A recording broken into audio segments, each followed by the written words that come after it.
नमस्कार, मैं हूं अनुष्का। महाभारत सीरीज का ये पहला एपिसोड है महाभारत कथा एक अवलोकन। महाभारत की कथा महर्षि पराशर के कीर्तिमान पुत्र वेद व्यास की देन है। व्यास जी ने महाभारत की ये कथा सबसे पहले अपने पुत्र शुकदेव को कंठस्थ कराई थी और बाद में अपने दूसरे शिष्यों को।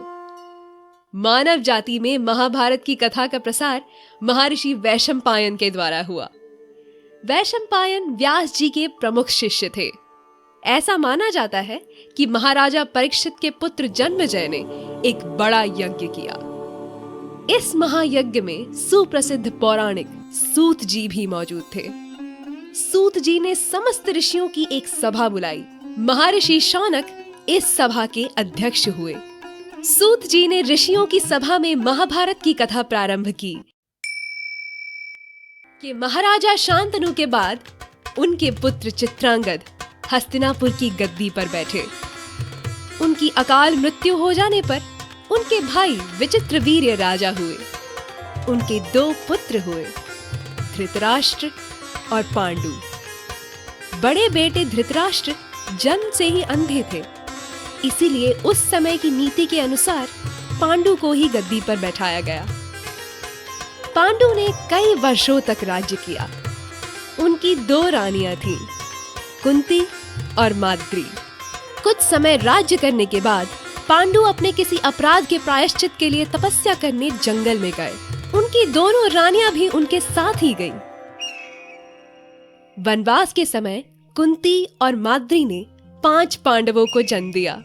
कुछ समय बाद पांडु की मृत्यु हो गई। 5 अनाथ बच्चों का वन के ऋषि मुनियों ने पालन पोषण किया और पढ़ाया लिखाया।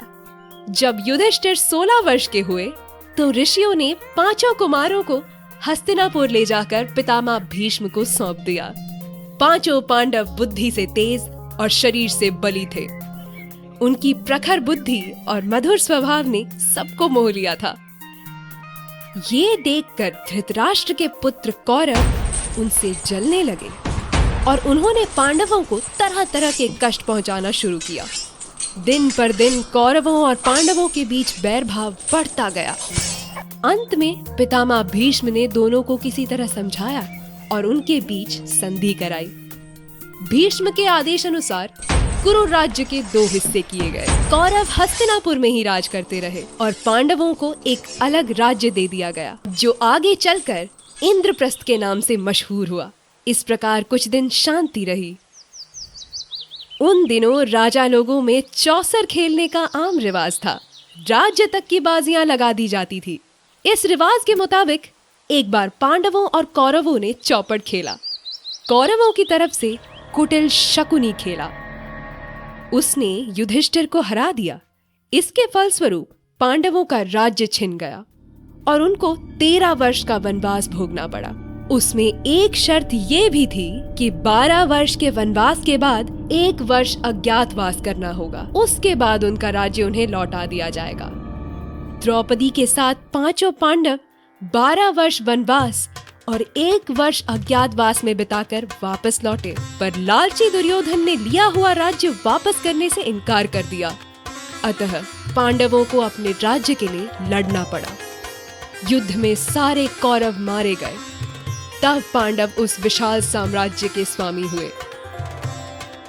इसके बाद 36 वर्ष तक पांडवों ने राज्य किया और फिर अपने पोते परीक्षित को राज्य देकर द्रौपदी के साथ तपस्या करने हिमालय चले गए।